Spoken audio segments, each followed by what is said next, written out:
210方嘅樣板房生咩樣？鏡頭跟我行，我係阿 May， 我帶大家睇樣板房。咁呢一間咧就係我哋嘅210方嘅一個樣板房，2間打通嘅210方嘅2代居。呢邊咧就係我哋嘅主廳，呢邊咧就係我哋嘅副廳。因為咧我哋設計叫2代居，所以咧呢邊嘅話咧亦都係2代人居住嘅一個方式。其實我哋每一代人都有每一代人嘅思維嘅。好啦，咁我哋呢個主廳咧，你可以將一部85寸更大嘅電視裝上嚟。咁呢邊咧作為我哋主廳嚟計啦，就好似我哋嘅男主人好、女主人好喺招待朋友嘅時候，同時亦都可以睇到我哋咁靚嘅景。呢邊咧係我哋一個偏廳位置，實質上呢個偏廳嘅位置，你可以做一個大投影又得，做一個大電視係完全冇問題嘅。咁咧呢邊個景依然都係好靚，亦都享受到湖景、山景、高爾夫景，所有嘅景盡收眼底。鏡頭睇過嚟嘅話咧，你會睇到我哋嘅天花其實亦都係降到大概15公分落嚟嘅。咁呢個餐廳呢個部分咧，亦都係我哋放咗一個玉冰石。咁我哋喺設計方面嘅話咧，我哋用咗愛馬仕嘅橙做點綴式。西廚嘅你會點樣去處理咧？咁因為我哋有2個廚房，呢邊嘅廚房我哋都唔需要太大嘅，因為西廚部分同一家人洗個水果食下嘢 OK 嘅。咁嗰邊開 party， 呢邊就係自己屋企人一齊去共享嘅個空間。咁呢邊一樣啦，呢種顏色係永恆嘅，無論你點裝都好，呢種顏色一定唔會出錯。佢純粹淺色係唔得嘅，純粹深色亦都唔得嘅。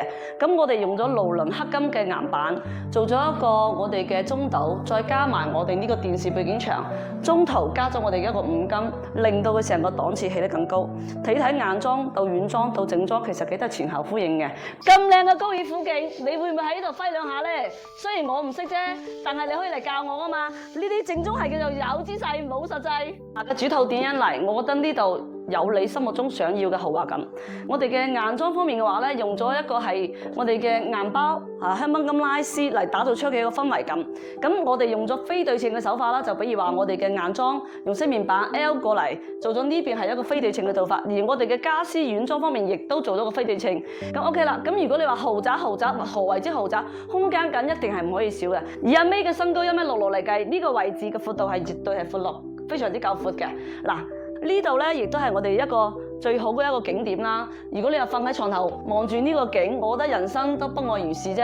好啦，鏡頭跟我行一行我哋嘅衣帽間啦，梗係顧名思義放下啲奢侈品啦，係咪？咁我覺得每一樣嘢都係我哋嘅心目中嘅夢想之家。靚嘢咪擺晒喺呢度咯，你啲 Prada、愛馬仕係嘛？啲奢侈品可以喺晒呢個櫃嘅。咁我哋掛衫方面亦都有好多嘅地方俾你掛衫。咁呢度有2格包位係絕對俾你放得到嘅。咁 OK 啦，呢邊咧亦都係我哋嘅梳妝台啦，美美咁化個妝，又點會少得到奢侈品咧？係咪？你心目中嘅洗手間係點嘅咧？覺得一個浴缸瞓喺度睇下電影，浸下牛奶浴，人生都係一大享受嘅。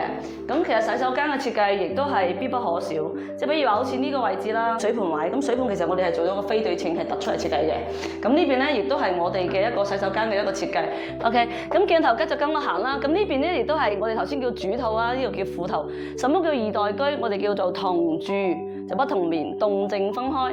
咁父母呢邊嘅話咧，我哋依家咧呢個咧床頭背景咧，亦都係引用咗我哋室外嘅一個景，叫借景、山景、水景、高爾夫景。咁呢個景有啦。咁我哋咧喺裝置方面嘅話咧，亦都加咗一個圓嘅生硬嘅一個裝置。呢個裝置其實我想話俾你知嘅就係話，我希望我哋嘅父母能夠長命百歲、身體健康。咁呢個咧我哋叫佢一輪明月，照亮我哋嘅人生。床咧係正200斤嘅一米白床嚇，呢張床咧係用皮雕做嘅。咁喺軟裝方面嘅話咧，我哋亦都係用咗一個白色、灰色，去點綴翻呢一個室內嘅空間。你係咪心目中都有個嘅太空夢咧？如果你屋企有個仔仔，佢哋係咪都會有呢一種咁嘅夢想咧？呢邊咧做咗我哋一個超大型嘅書台，喺度寫作業完全冇問題啦。跟住呢邊嘅話咧，亦都我哋有我哋嘅衣櫃位置。咁呢邊咧亦都可以掛我哋阿仔啲衫。因為有好多人話我屋企又唔想佢咁幼稚。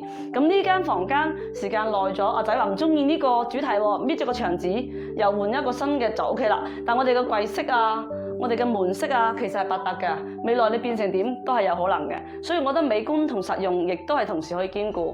咁其實呢個房間，咁我哋為咗配合呢個主題咧，我哋亦都係做咗個波浪形嘅床頭，咁令到呢個房間咧嘅柔和性更強。因為咧，我希望咧每個女仔咧佢都可以擁有自己想要嘅一個房間。咁所以嘅話呢邊嘅話咧，你瞓落嚟都係比較舒服嘅。未來阿女話唔中意粉色，我中意藍色，我中意咩色都得。其實佢係成同大環境啊，同我哋整體嘅大環境分別搭配嘅。其實佢都係用軟裝稍微點綴一下。其實呢個叫豆沙紅，呢個豆沙紅亦都相對嚟計，亦都係比較多女仔中意嘅，佢唔係太粉紅。如果呢間房俾你去做，你會點樣做？但係我會將佢變成一個書房，因為呢度其實係通道嚟嘅。咁我哋呢邊咧將個通道打通咗之後，做咗個開放式嘅書櫃，令到條通道冇咁齋。呢係第一個。第二個就係話我哋用咗個豬腰型嘅一個書台，令到佢冇咁方正。咁我哋希望父母呢一代，就算係退咗休都好，都可以享受佢應該享受嘅人生，因為佢都好辛苦咁湊大咗我哋，還翻一個豐富嘅人生俾佢都係應該嘅。所以呢邊話咧，我哋做咗個書房。呢個皮雕嘅話咧，做咗個立體皮雕嘅，咁佢做咗個層次感，撞咗個淺灰色嘅牆布，令到佢會更加有層次感。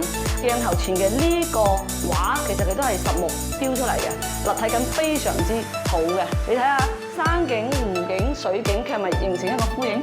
所以佢有時候好多軟裝嘅嘢，佢係需要整體去配套。佢係一種思維，佢可以控制大局，可以令到最後嘅結果能夠達到我哋預期嘅效果。所以如果你擁有一間大平層，擁有一間豪宅，擁有一間別墅，不妨可以揾我哋可能有好多新鮮嘅設計會俾到你哋。所以關注我哋一定冇錯。